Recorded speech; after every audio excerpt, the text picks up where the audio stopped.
Olá para todos os produtores e produtoras rurais, colaboradores do Mundo Agro. Você está, a partir de agora, comigo conectado ao podcast Agrotalk, o podcast agro da Clima Tempo. As áreas de pastagem ocupam hoje 21% do território brasileiro e são importantes para o setor agropecuário. Estão associadas às mais expressivas mudanças de uso de cobertura da terra no país. E essas áreas são grandes motivos de debate de causas ambientais, mas também estão na balança do desenvolvimento econômico do Brasil. O tema de hoje é redução das áreas de pastagens degradadas.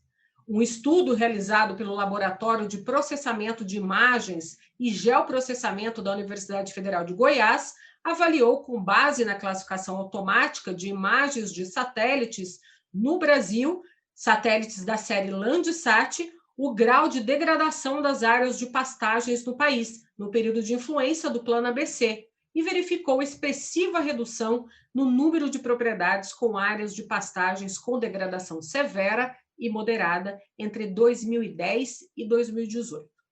Para falar sobre este estudo, o convidado do podcast Agrotalk de hoje é o doutor pesquisador Laerte Guimarães Ferreira Júnior, do Laboratório de Processamento de Imagens e Geoprocessamento da Universidade Federal de Goiás, que elaborou este estudo. Ele também é doutor em sensoriamento remoto pela Universidade do Arizona, professor titular da Universidade Federal de Goiás, onde criou o laboratório, que já comentamos aqui, e também é referência, no Brasil quanto ao processamento e análise de dados satelitários voltados ao monitoramento biofísico ambiental e governança territorial. Coordenador do tema pastagem no âmbito da iniciativa do Mapa Biomas.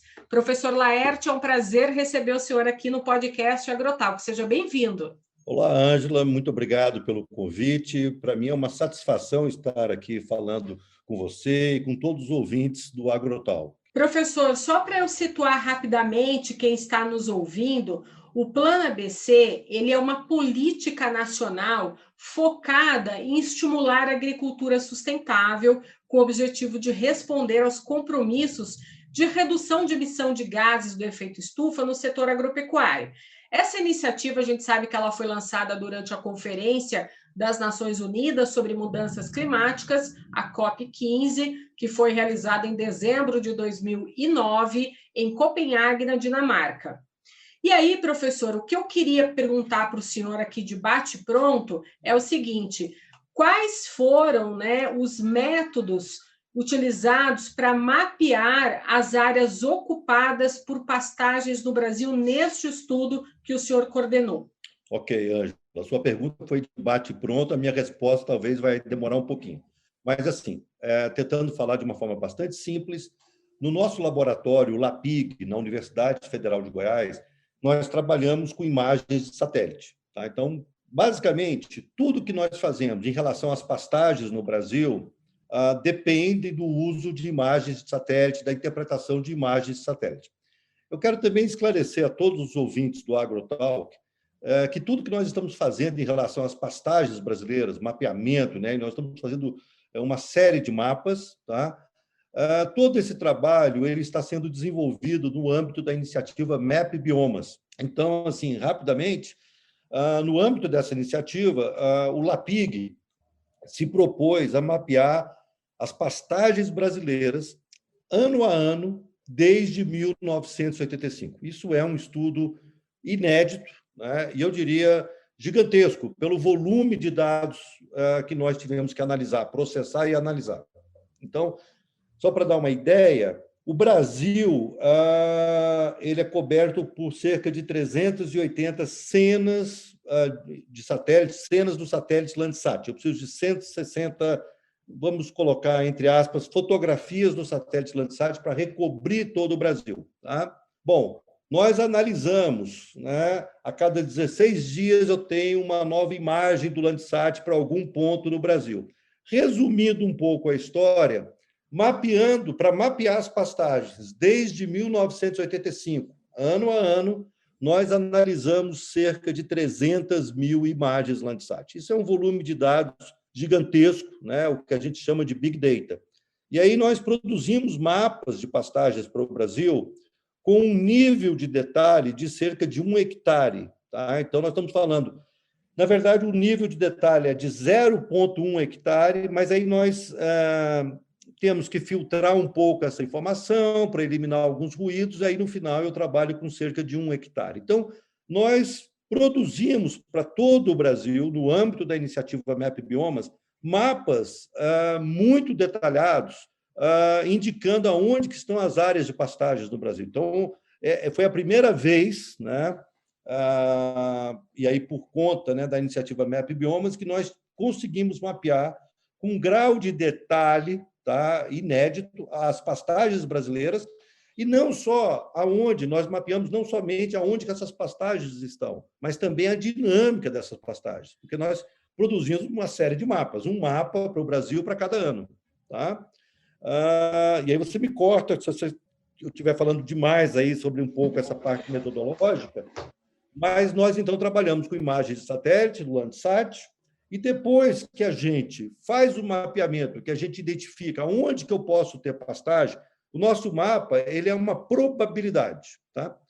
E que diz ali, ó, aqui eu tenho pastagem. E esse mapa ele tem uma qualidade muito alta, tá? Nós estamos com uma acurácia, como nós falamos, né? A qualidade do mapa de cerca de 92%. Significa que nós estamos conseguindo gerar um mapa inédito das pastagens, é um tipo de mapeamento que não tinha para o Brasil. Então, aonde que estão as pastagens no Brasil?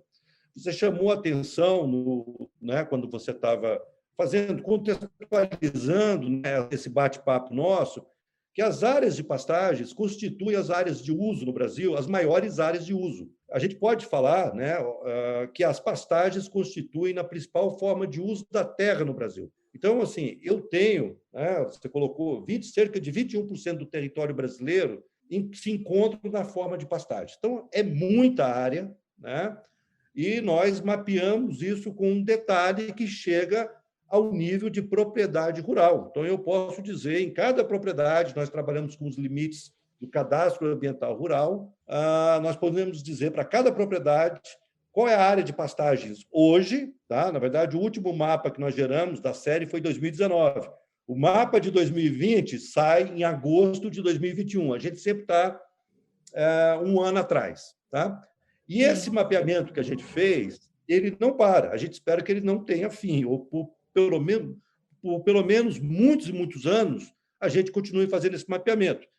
Então, o que acontece? Todo ano, nós fazemos o mapeamento de toda a série novamente. Nós geramos mapas desde 1985, porque nós melhoramos os nossos algoritmos.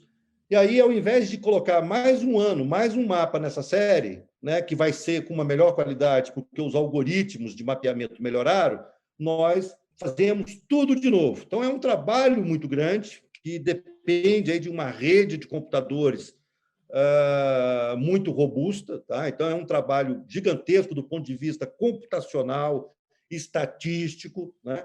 E esses mapas eles estão sendo muito bem recebidos. Né? Eles estão sendo utilizados por todo o Brasil. Por exemplo, pelo Ministério da Agricultura, Pecuária e Abastecimento, o mapa, pela Embrapa, por fazendeiros. Né? Então, o Brasil inteiro está utilizando os mapas que nós produzimos na Universidade Federal de Goiás. Ano que vem, vamos produzir mais um ano e, novamente, vamos, na verdade, reprocessar tudo. Ano que vem tem novidades, a gente sempre traz novidades, todo ano, isso desde 2015. Este ano, em agosto de 2020, este ano a novidade foi que, além de mostrar aonde que a pastagem está, pensando em propriedade rural, nós também mostramos a qualidade dessa pastagem, segundo 4 níveis de degradação, a qualidade da pastagem em 2010 e em 2018. Quais foram as áreas que apresentaram, então, os maiores indícios de degradação?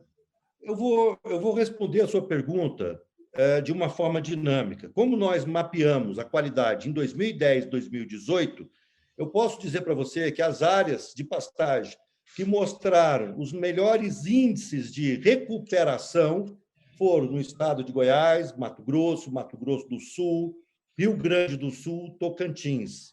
Tá? Então, nós fizemos uma análise comparativa justamente para tentarmos entender qual foi o impacto do Plano ABC? O Plano ABC é uma política pública extremamente importante, tá? Que é a agricultura de baixo carbono, é nós produzirmos de uma forma mais sustentável, e havia uma curiosidade, ou melhor dizendo, uma necessidade por parte do Ministério da Agricultura, Pecuária e Abastecimento de avaliar os impactos do Plano ABC. A grande pergunta é, ok, foi criada uma política lá em 2009, 2010, você mencionou aí a COP15, né, que foi realizada lá em Copenhague em 2009. Foi criada a política do Plano ABC, uma grande política do governo brasileiro. Afinal de contas, né, se a gente olhar aí quase 10 anos depois, as áreas que receberam investimentos para a recuperação de pastagens, essas áreas foram recuperadas? E o que a gente mostra, tá, no nosso estudo é que a gente teve, nesse período aí de quase 10 anos, cerca de 27 milhões de hectares, tá, de pastagens que foram recuperadas, que estavam degradadas em 2010 e em 2018 deixaram de estar nessa categoria de degradada. E a gente percebe que há uma coincidência, tá? Há uma prevalência nessa recuperação nas regiões que tiveram o maior número de contratos do Plano ABC. Então, nós temos fortes indícios, né, que sugerem que, sim, o Plano ABC teve um impacto positivo na recuperação de pastagens. Muito bem.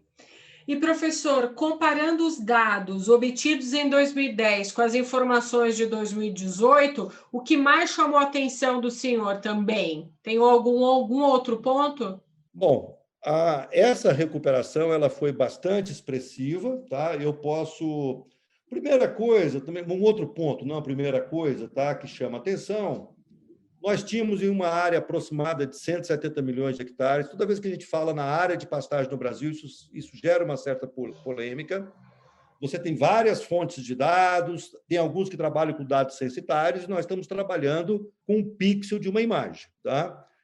E depois que nós geramos o mapa, nós fazemos uma correção estatística desses dados. Então, as áreas que foram divulgadas na nossa nota técnica, na nota técnica que foi feita a pedido do Ministério da Agricultura, nós falamos numa área de cerca de 170 milhões de hectares, e essa área, entre 2010 e 2018, ela permaneceu basicamente a mesma, tá? Em termos nominais. Então, cerca de 170 milhões de hectares em 2010, cerca de 170 milhões de hectares, contando pixels, tá? Quando eu faço uma correção estatística, levo em conta todos os erros do mapeamento, essa área ela muda, ela é ajustada. Mas o que a gente percebe é que, ainda que a área tenha permanecido basicamente a mesma, houve uma dinâmica acentuada. Eu tenho várias áreas que deixaram de ser pastagem, cerca de 30 milhões de hectares, e cerca de 30 milhões de hectares de novas áreas que foram incorporadas ao sistema, né, ao sistema de pastagens, ou essa classe de pastagens no Brasil. E aí o que a gente pode, né, destas áreas, né, que permaneceram pastagens, né, que permaneceram como pastagem, eram pastagens em 2010, tá? E permanecem como pastagem em 2018, cerca de 10 milhões de hectares piorou a qualidade, enquanto cerca de aproximadamente, né, cerca de 27 milhões de hectares, a qualidade melhorou. Então, o que a gente percebe? E aí a gente fez uma análise considerando quase 5 milhões de propriedades no Brasil. Nós utilizamos os limites do CAR. E o que a gente percebe, novamente, é que há uma prevalência no número de propriedades em que a pastagem severamente degradada ela passa por uma classe ou não degradada, ligeiramente degradada ou moderadamente degradada. Então, houve uma melhora na condição do vigor das pastagens no Brasil. Sim, então as áreas totais ocupadas por pastagens em 2010, nesse período de 2010 e 2018, também assim apresentaram uma estabilização.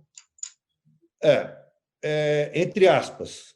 Novamente, em termos nominais, eu tenho basicamente a mesma área nos dois períodos. Sim. Mas eu tenho, entre 2010 e 2018, cerca de 30 milhões de hectares que deixaram de ser pastagens. Passaram, por exemplo, foram substituídas por grãos. E também, ao mesmo tempo, tem cerca de 30 milhões de hectares que foram incorporadas, né, à classe de pastagens. Então, as áreas permaneceram basicamente as mesmas, mas houve uma dinâmica considerável entre esses dois momentos. Sim.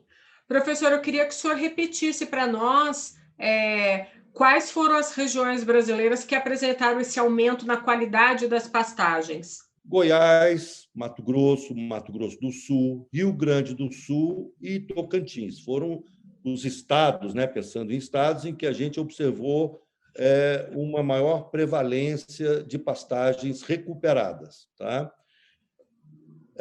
Ângela, é importante sempre dizer o seguinte: nós estamos agora validando esse estudo. Tá?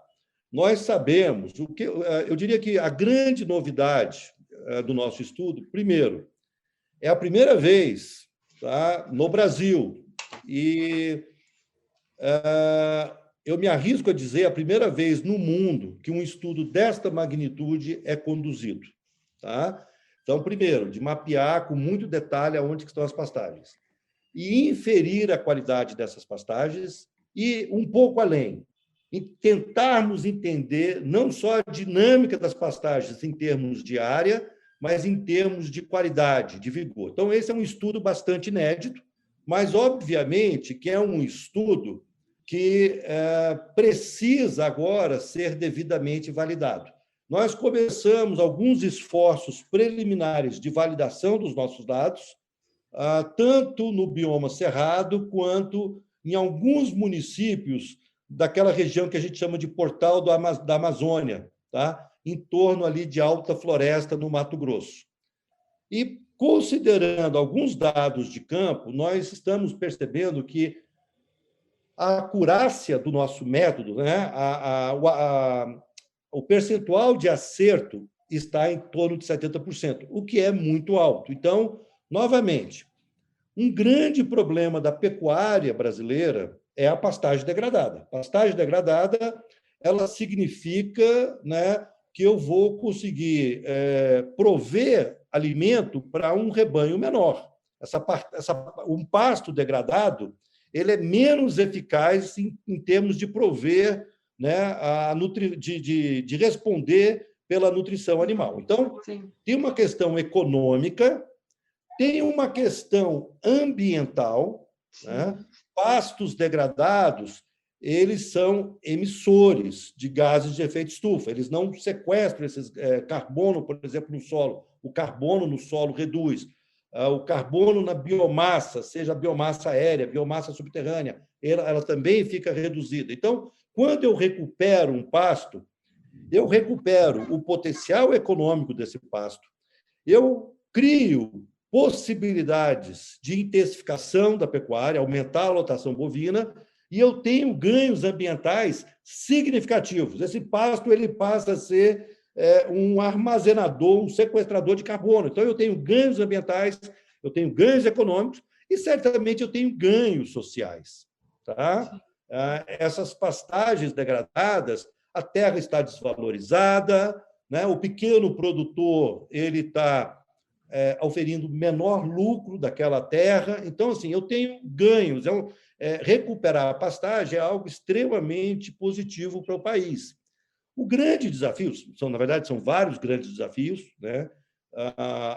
Além, obviamente, da quantidade de recursos que eu preciso para a recuperação de pastagem.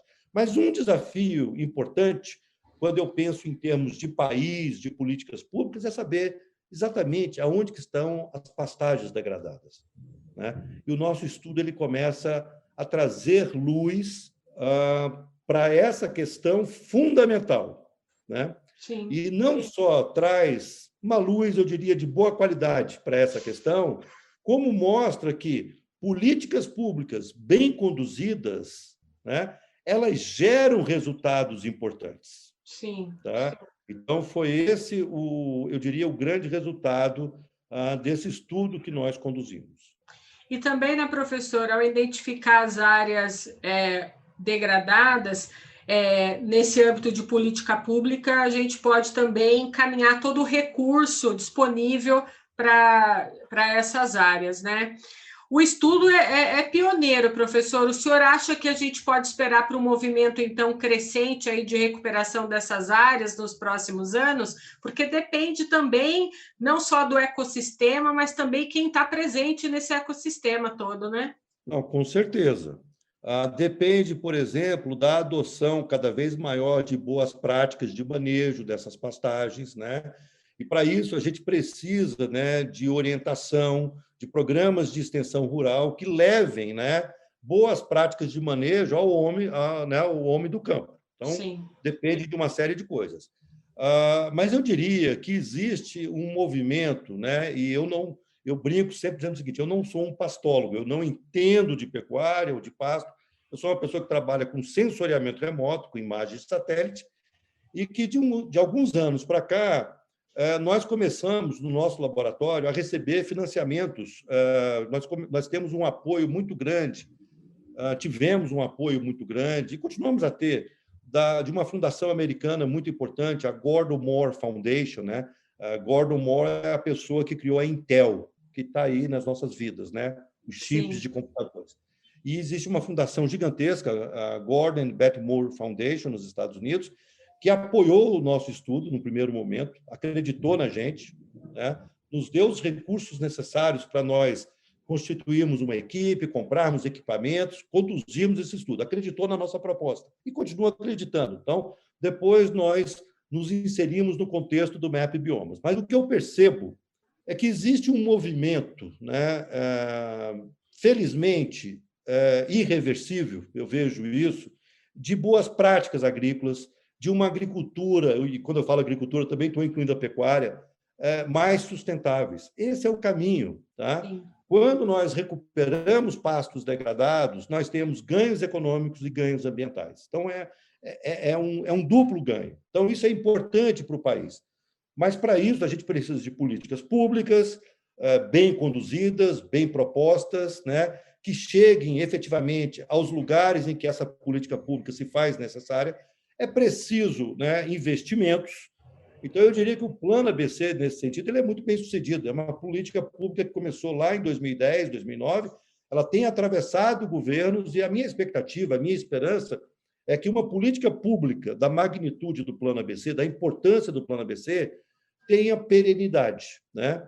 E que a gente comece a perceber que nós temos, né, uma área enorme na forma de pastagens que pode ser melhor utilizada.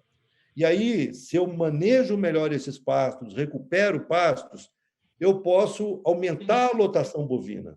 Então, é o que se chama aí de efeito poupa-terra. Eu aumento a lotação bovina e eu tenho terra disponível para outros fins, por exemplo, para a expansão dos cultivos de soja. Sim. E isso é uma coisa que eu já estou vendo acontecer em vários lugares. Professor, uma curiosidade, a sua equipe toda é composta por quantas pessoas para fazer um estudo tão grandioso como esse? Olha, eu sempre tenho que contar, porque nós trabalhamos, e essa pergunta sua é muito, para mim, ela é muito boa e muito importante, porque, primeiro, eu quero aqui falar que esse estudo todo ele está sendo feito em uma universidade pública, uma universidade federal. Tá? Então, eu queria aqui aproveitar a oportunidade para falar o seguinte: nós fazemos muita pesquisa nas universidades públicas, nas universidades federais em particular, e fazemos pesquisa de altíssima qualidade, pesquisa de excelência. Esse estudo nosso ele tem sido respeitado, reconhecido internacionalmente. Então, esse é um ponto importante. Há um outro ponto: por estarmos numa universidade, nós trabalhamos com alunos. Então, nós trabalhamos com... nesse estudo, eu tenho bolsistas de doutorado, bolsistas de mestrado, bolsistas de graduação, né, que são os bolsistas de iniciação científica. Tá? Em alguns momentos, nós chegamos a ter 20 bolsistas trabalhando nesse projeto. E esses bolsistas, isso para mim é uma... Talvez essa para mim seja a parte mais prazerosa. É que nós estamos formando recursos humanos de excelência para o país, e esta formação ela tem por referência a produção de conhecimento. Então, isso é uma coisa extremamente importante. Novamente, é um ganha-ganho, ganha-ganha. Nós estamos formando recursos humanos que estão trabalhando aí na fronteira do conhecimento, no uso dessas imagens de satélite, gerando produtos, gerando resultados, publicações científicas. Então, na verdade, é um contingente grande de pessoas desde 2014. Então, é um número grande de pessoas. O MAP Biomas como um todo, né, são mais de 100 pessoas, e todos trabalhando com muito entusiasmo. Isso é fundamental. E a gente fica muito feliz, porque eu falo que aqui no podcast Agrotalk, nós somos, na verdade, um caminho entre o campo e as universidades. Eu sempre faço questão de trazer aqui o conhecimento para dentro do podcast, para os produtores rurais saberem que, enquanto eles estão lá no campo, tem muita gente também dentro das universidades, aqui no urbano, né, pensando na melhoria aí da capacitação e na melhoria do trabalho deles do dia a dia. Então, eu digo que o podcast sempre traz esse conhecimento aqui que está dentro das universidades e a gente fica muito feliz porque isso é muito bacana. A gente sabe que a roda continua girando e a gente precisa esperar o que vai acontecer no futuro, mas é dentro das universidades que as pesquisas acontecem. Eu fico muito feliz em saber dessa equipe toda envolvida nesse estudo. O senhor tinha comentado, professor, sobre novidades. E aí, quais são as novidades em relação a esse estudo para 2021? Bom, primeiro, antes de responder a sua pergunta, lembrar, né, que numa universidade pública, e eu falo isso também com muito orgulho, o nosso grupo, né, lá no Laboratório de Processamento de Imagens e Geoprocessamento da Universidade Federal de Goiás, nós acreditamos muito que tudo que nós fazemos é público. Então, todos os dados que nós geramos, eles são públicos, eles são gratuitos. Os nossos mapas podem ser baixados. Tá? Todo mundo que quiser acessar os nossos mapas, basta ir mapbiomas, M-A-P, biomas, né, tudo junto, .org. Tá? E aí você vai ter acesso a todos os mapas. Tudo que nós fazemos, os nossos métodos, eles são todos transparentes, eles são todos publicados. Nós fazemos ciência, né? Tudo isso aqui tem por base, né? Uma ciência, eu diria, relativamente complexa. Tá? Então, assim, para nós é muito bacana quando a gente lança um mapa e a gente sabe que por detrás daquele mapa tem um conhecimento acumulado, né? E nós, então, publicamos todos os nossos métodos. Basicamente, quem quiser fazer o mapa que nós fazemos, nós damos as ferramentas, nós damos os códigos computacionais. Então, uma coisa que, obviamente, que com esse ano de pandemia foi interrompido, né, um pouco, né, bastante, na verdade, nós gostamos de receber pessoas no laboratório. Tá? Pessoas que vêm, alunos de outras instituições, colegas de empresas. Nós trabalhamos com todos. Nós trabalhamos com universidades, com organizações não governamentais, com empresas. Temos uma parceria sempre interessante, mais em termos de interlocução com a AgroTools, por exemplo, mas com outra, com a Embrapa. Trabalhamos com todos. Nós acreditamos em parcerias, no trabalho colaborativo. Então, a gente sempre recebe pessoas no nosso laboratório em que a gente vai capacitá-las para fazer exatamente o que nós estamos fazendo. E eu acho isso interessante, porque se os outros aprenderem a fazer o que eu estou fazendo, eu tenho uma motivação para fazer algo diferente. Senão eu vou estar sempre fazendo a mesma coisa. E aí eu falo das novidades para 2021. A principal novidade é que o nosso mapa hoje ele é baseado numa imagem de satélite, né? Uma imagem de satélite como uma fotografia digital que a gente tira de uma pessoa, etc. Eu tenho pixels. Cada pixel na imagem que nós utilizamos, lá do satélite Landsat, tem uma resolução espacial de 30 metros. É um quadradinho de 30 por 30 metros. Ano que vem, nós vamos fazer o nosso mapa com outro satélite, um satélite europeu. Nós utilizamos um satélite americano, são satélites públicos, as imagens são gratuitas, e nós vamos utilizar um satélite europeu chamado Sentinel, que tem um pixel de 20 por 20 metros. Tá? Então, eu vou estar aumentando o nível de detalhe do meu mapa. Então, essa é a primeira novidade para o ano que vem. Isso significa que, hoje, com 30 metros de resolução, eu consigo mapear com relativa precisão a pastagem dentro de uma propriedade rural. Tá? E nós trabalhamos, novamente, com os limites do cadastro ambiental rural. Agora, com 20 metros, eu vou ter um nível de detalhe muito maior. Então, essa é uma novidade importante.